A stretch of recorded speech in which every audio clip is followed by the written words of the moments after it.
Well, it was an injury-riddled 2021 season for the HBU Huskies, who had to shuffle bodies in and out of the lineup, especially at the quarterback position. The transfer of Bailey Zappi to Western Kentucky meant they had a starting quarterback for the first time since 2017. But things are certainly looking up this fall. A deep collection of talent at quarterback. They returned their entire starting offensive line under now second-year offensive coordinator Cedric Cormier, and they returned the most prolific linebacking duo in the country. Sophomore Rodney Dansby and senior Brennan Young each ranked among the top 15 nationally in tackles per game. And we have one of those guys with us here today, and that is Brennan Young, along with head coach Vic Shealy. He needs no introduction at this point, the longest tenured coach in the Southland Conference. He knows his way around. And we also have Vernon Harrell, a wide receiver. Guys, great to have you here. Coach, I'll start off. We were just chatting about it being year 9, how wild that is, the way that time flies by. Take us through what you're looking forward to most as you get ready for this 2022 campaign. Well, it's great to be here. It's great to see Southland football starting back up. And you know, we're excited. I think you work hard. You ask your players to suffer. You ask them to sacrifice. You know, it's not easy to do what they're asked to do. And sometimes they probably feel like it's a job. But I think at the end of the day, this time of year is the best time of year. And certainly our players have, I think, earned the right and deserving an opportunity to go play this season, and I expect them to see them play very, very well. I think when you kind of look at our journey through our program in 8 previous seasons, you know, pretty much in the early days, you know, we were a JV type program, young. 2016, we made a significant leap. You know, won about half the league and made jumps. In 2019, 2020, we were about the most prolific offense in all of FCS. Ranked 3 weeks in the polls and doing things there where I think we're progressing. The portal's challenging to overcome, and we got young last year and injured, and so really tough year. So with kind of the highs and lows that go into building a program, I think this year has the makeup and the opportunity to be a real high. We can see from the outside just how tough it was from an injury perspective, and don't want to harp on it too much, but can you take us through a little bit just how challenging it was to kind of fight through last year, still though trying to give young guys opportunities to grow and develop in a year that was tough just because of how many bodies were out? Yeah, you know, I took a good football team into New Mexico, the opener last year, and we had a chance down 7 with the ball 2 minutes left at midfield and a chance to tie. And subsequent, and another week or so later, we lost our starting quarterback, Blaze Benson, to a pretty significant head injury. And by the time we hit midseason, I think we were in the double digits in terms of season-ending injuries. You know, we had some guys that just punched through the concrete of being hurt and kept on playing. You know, Brennan is probably one of the greatest examples of what that looks like as a college football player. And but it's a challenge. I think sometimes as coaches, you know, you're not always looking at being able to put a player that's maybe has the position mastery to go play in a tough Southland league, but you put him out there because he's the best you got. And but you also kind of believe it's kind of like the big brother, little brother. One day, little brother grows up and he can kind of punch back. And so I think we're starting to see a mature team start to kind of come back to us. Brennan, Coach talks a little bit about the maturity of this team, how many veterans you guys have. I think about your defense, guys like Isaiah Cash and Coy Miller, you with the linebacking core. Now you got another year of Rodney Dansby, who was a tackling machine with you. How excited are you for this defense and where you guys can get to trying to push to another level? Oh, I'm really excited this year.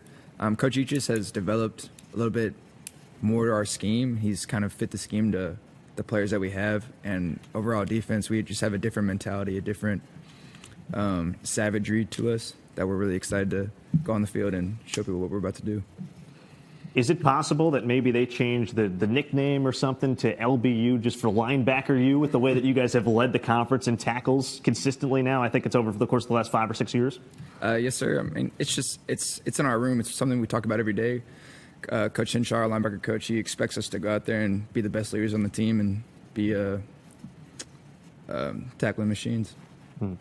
Vernon, from your perspective, offensively, we talked about all the shuffling in and out of the lineup at the quarterback spot. Not easy to adapt to. I know you had to overcome some injuries as well. How are you feeling right now, first of all, and what are your kind of biggest things you're looking forward to for this 2022 season? I'm feeling good. I'm excited for the upcoming season, and I just can't wait to get out there and just go out there and compete. What's sort of the next stage in your development as a player and as a wide receiver? What sorts of things are you working on with coaches? I've been working on my feet work and just just going out there and just being that dominant player. From a personnel standpoint, Coach, we talked about all the shuffling that had to happen at the quarterback position, and now you've got some guys coming back. I know you have a couple transfers that are in the mix as well. Take us through what we can expect and sort of what the battle's looking like so far. Well, we do have what we feel like is, really a program now that has developed as a linebacker university. Going back to Garrett Dolan and Cody Moncure, 2 all-conference players, and Garrett was a 2-time All-American, to Langston Tunson, to Caleb Johnson, to a freshman All-American here next to me that's led the conference, and Rodney Dansby. So, that's at the core of us who we are on defense. But I really like Isaiah Cash as a defensive back. He's just proven to be, I think, one of the best safeties in the league. And I expect him to be, this season, a dominant player in the field. I'm excited about the things that have occurred. We've grown the wide receiver room where we throw the football, and we throw it quite a bit. And so you've got to have depth at that position. We've really improved ourselves. Carl Reynolds, the national leader last year in touchdown catches and yards on the season at Navarro Junior College. As a junior college product, he will be a dominant player in this league. Quarterback transfer from Northern Iowa. Certainly this room understands the history of Northern Iowa as one of the nation's best FCS programs for decades. And Justin started a lot of games last year as a redshirt freshman, transferred, and had a great spring. He looks like an NFL quarterback when you see him take the field, and he's got an arm that's probably maybe the most talented arm we've had in our program. And so we're excited about that. We've been able to bring in a couple transfer offensive linemen that we really feel like have helped us. And so we feel like we kind of stocked the areas where needed to improve, but also we've just seen the growth and maturity and the strength development has particularly been noticeable in our program.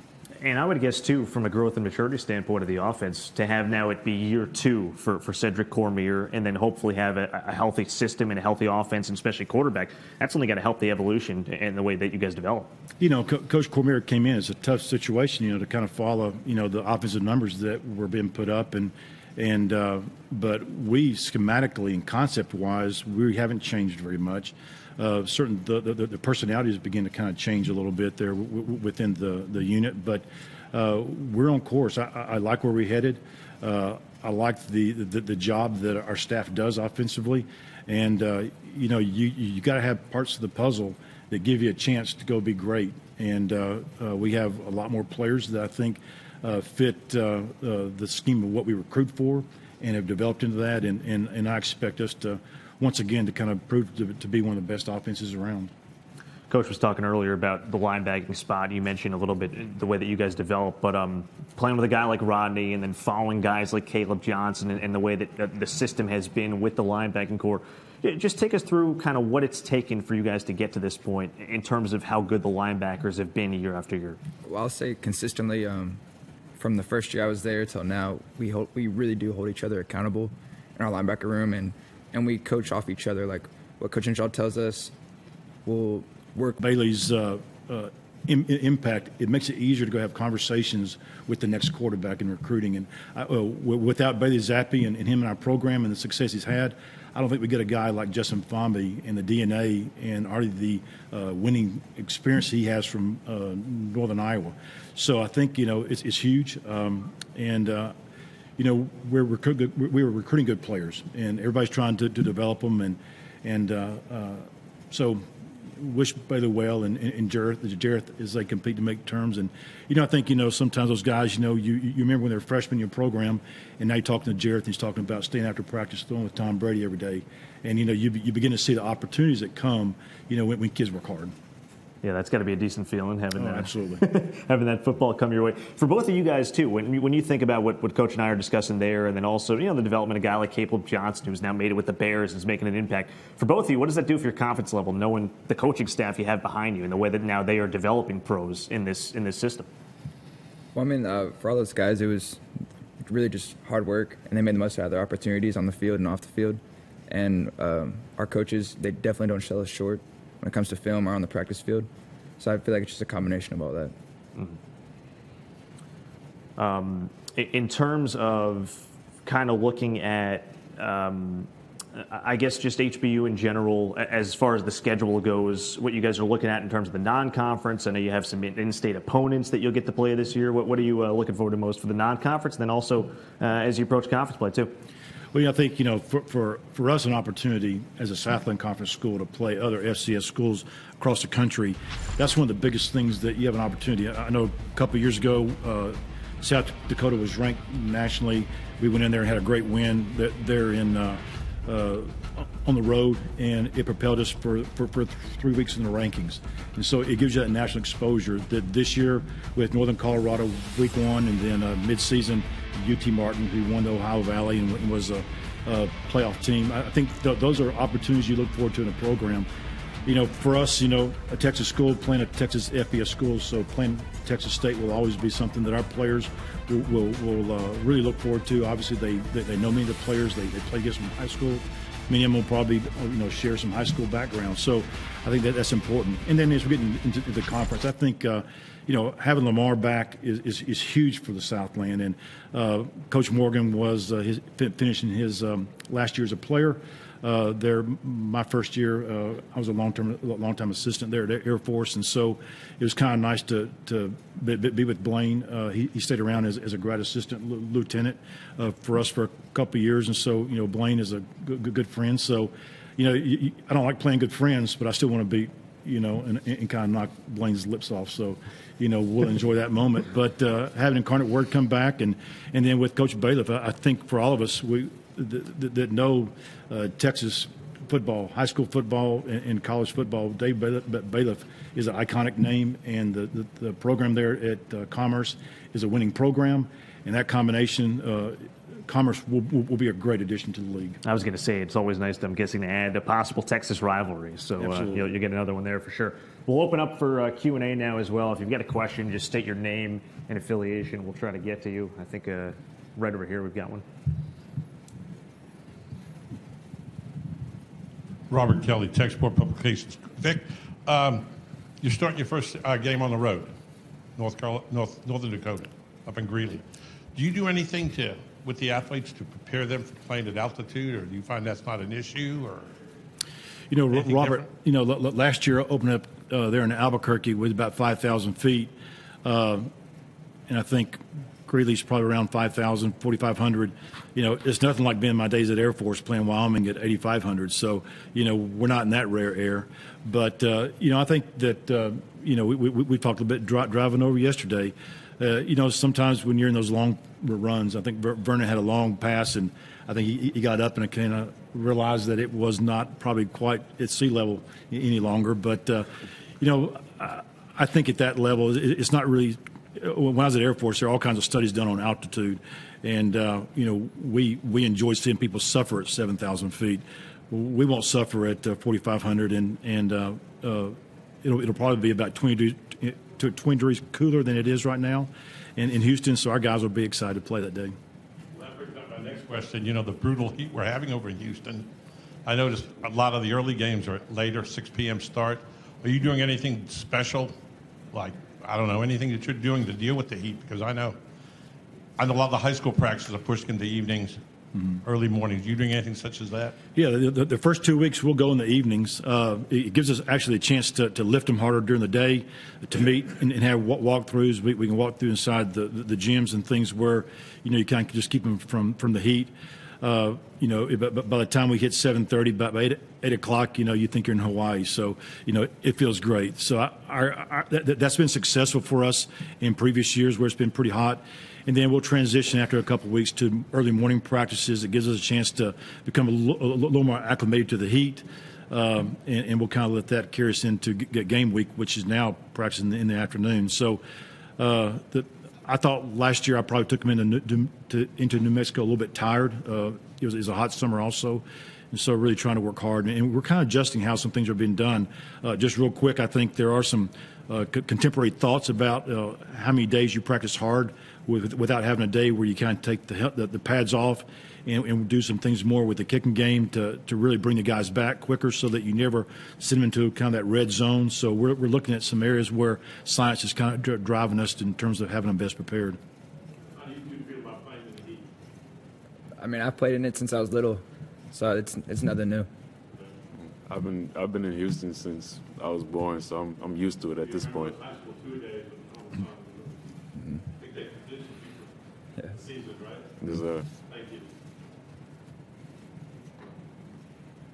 This question was for Coach. I think another thing, too, we were discussing this earlier, but the strength of this conference, we talked about Bailey a few years back and what he did from a quarterback perspective, and I think about all the record setters that there have been at the quarterback position, and now, guys, we talked about 2 draft picks over the past year. You've been here longer than anyone, like we discussed.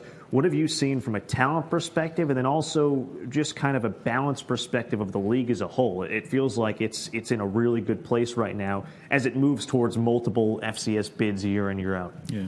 Well, I tell you, I really commend Chris Grant and just the leadership of the conference. Our athletic director, Steve Maniaci, has been intricately involved, as with the other athletic directors, to try to make sure that the history of the Southland Conference in that branding is something that is grown and not just maintained. I think that we've also, a little bit of short history. You look at the Louisiana schools and you see immensely talented programs. Obviously, Coach Rebo does a fantastic job at Nichols.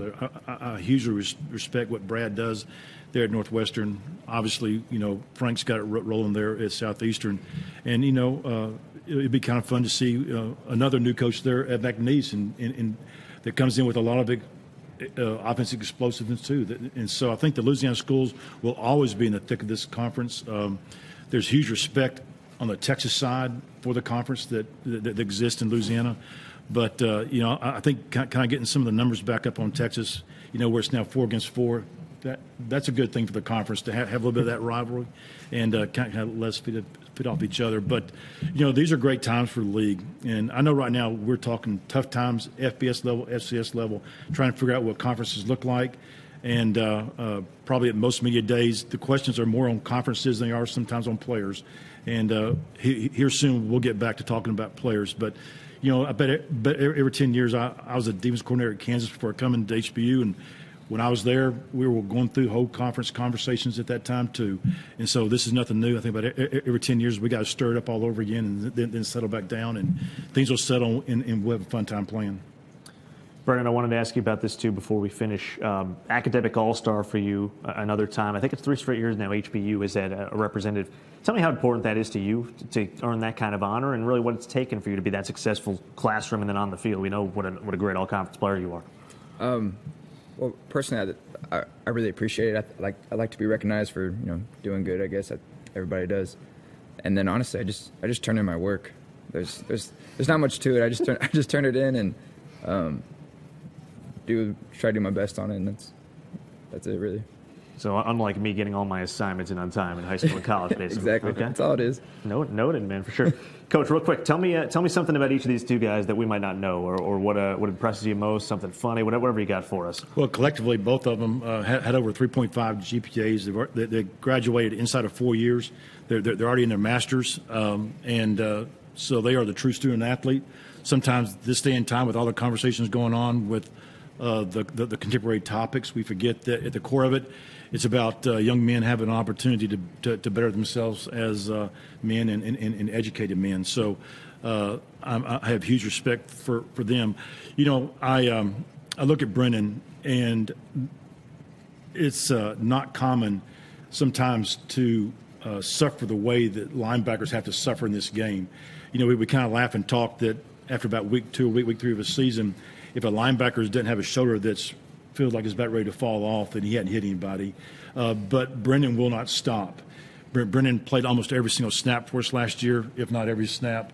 And Mr. John Wick here is a pretty good fighter. And the hair kind of just does it for me on that one. Yeah, no, I see it completely. Yeah, but Brennan is, he models what a tough man looks like, and loves the game. I'm grateful. With the things he's accomplished as a player, he could have been a 5th-year transfer, probably been at an FBS school. He chose to stay at HBU, and I am forever grateful for both these guys. Vernon, when we looked at 2020 and we went up to Kentucky and beat Eastern Kentucky, the second half, we don't win that football game without Brennan's effort. He made 3 or 4 catches that were All-American type catches, and he made Bailey look good that day. And so this guy here can do something special.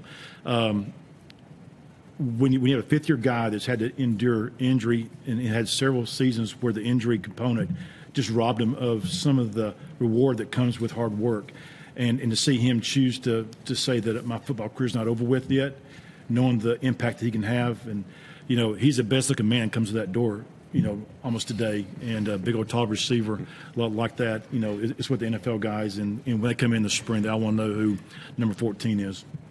Awesome. Well, that's good stuff. Hey, guys, we appreciate your time for sure. Best of luck getting ready for this season. And, it's been fun catching up. I appreciate the insight on these two. Absolutely. All right. That is HBU head coach Vic Shealy, along with Brennan Young, an all-conference linebacker, Vernon Harrell, a wide receiver. We got a lot more to get to. We got Southeastern on deck. Head coach Frank Selfo, along with a couple of student athletes, Donnell Ward-McGee and CJ Turner. We roll along Southland Media Day, presented by 5B1.com.